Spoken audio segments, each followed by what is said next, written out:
Mais pourquoi ils ne croient pas en Jésus? Donc, le problème n'est pas au niveau qu'ils ne croient pas. Ils ne croient pas à un certain Jésus qu'on leur présente. Celui qui a compris ça, il sera très à l'aise. Il va se balader avec une kippa sur la tête.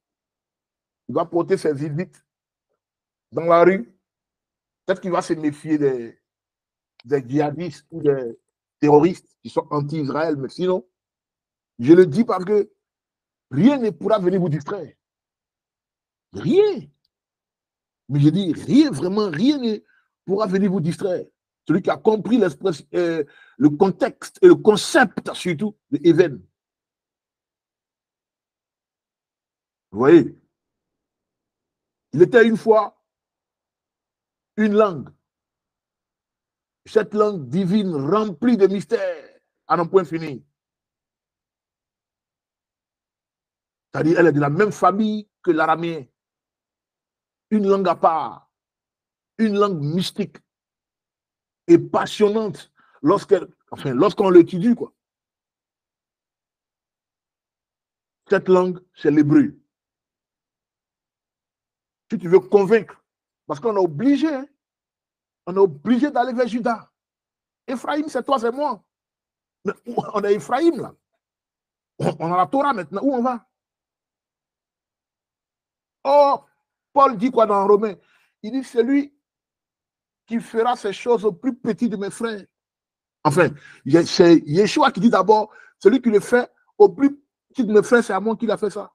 Il parle de ceux avec qui il est de la même culture. Raciale et ethnique. Il parle de ceux qui sont de descendance hébraïque. En leur faisant quoi? En leur apportant la révélation afin que les écailles quittent leurs yeux. Paul aussi le dit, il dit afin de créer la jalousie de ceux de mes frères. Une jalousie entre griffes, quoi. Parce que tu connais aussi. Tu dois pour dire, ouais, Jésus, Jésus, louons-le, louons-le. Non. Tu l'emmènes à comprendre dans sa pensée. Dans la pensée, tu as vu, ouais, comme il a dit, dans sa pensée. Donc, dans la pensée hébraïque. Tu lui parles de Even. Donc, l'hébreu, c'est une langue qui a été et qui est perpétuellement à la base de toute la compréhension du concept biblique. C'est un piège sage que Elohim nous tend. Tu veux comprendre la Bible, retourne à la racine hébraïque, tu es obligé. Pourquoi? Parce que la langue hébraïque a été la première à parcourir toute la Bible. Du Tanakh, c'est-à-dire Torah, Nevim, Ketuvim, Tanakh. Première alliance ou l'Ancien Testament, de là-bas jusqu'à la Brit Hadasha, l'alliance renouvelée. Donc, après cette langue hébraïque-là, toutes les langues modernes que nous connaissons aujourd'hui, l'anglais, le français, le grec, le latin, tout ça, ils ont essayé de traduire la Bible, mais en vain, quoi. Hélas, on est francophone ici. Pourquoi? Parce qu'il y a une certaine pureté dans la langue hébreu. Son originalité, les termes qu'elle utilise, ses contextes sont restés sur un boulevard étrange pour tous ceux, toutes celles qui refusent de faire le retour à la racine hébraïque. Parce que avant de me lancer, avant de m'engager, je voulais que vous voyez l'image sur l'écran et puis vous allez comprendre c'est quoi en fait, puisque la Torah est liée à ça. Nous sommes en train de parler à faire de...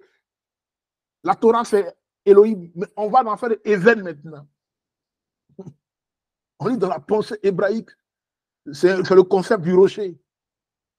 Pour convaincre tout juif qui est sous le soleil ou sous le ciel. Alors, si vous voyez l'écran, les choses deviennent intéressantes maintenant.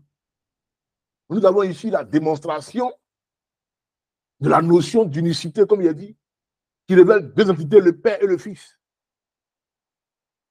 Ils sont indissociables. D'où le terme Hérad dans le passage des Jean qu'on a vu.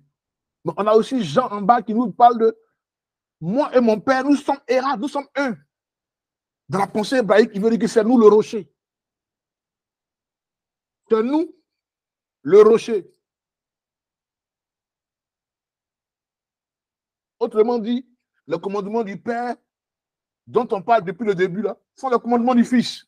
Puisque les deux sont un.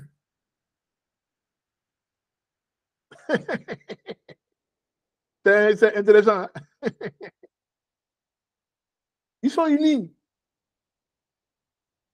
Qu'est-ce qui les unit? Parce que les deux font les mêmes choses. Ils amènent le commandement qui n'a pas changé d'un iota. À un moment, on voit une autre personne qui amène le commandement aussi. Et lui, on le voit bien en personne dans l'Ancien Testament, Moïse. Et les gens trouvent le malin plaisir de les dissocier. Non, la loi de Moïse. Non, la loi d'Élohim. La loi du Père. La loi du Père, la loi de Moïse, la loi du Fils, Yeshua. Ces trois entités-là, c'est le même commandement. Il vous a été donné ces choses-là dans le commencement. Donc, c'est un langage de la Genèse. Langage de la création. Je voulais vraiment attirer votre attention là-dessus parce que c'est une entité qui est très, très, très, très importante pour celui qui veut comprendre vraiment l'hébreu, quoi. Il doit retenir la racine hébraïque. Okay? Donc, comme vous voyez ici l'écran, vous voyez des choses maintenant qui nous parlent de Eben et Even. Mais à côté de ça, vous avez cette entité aussi.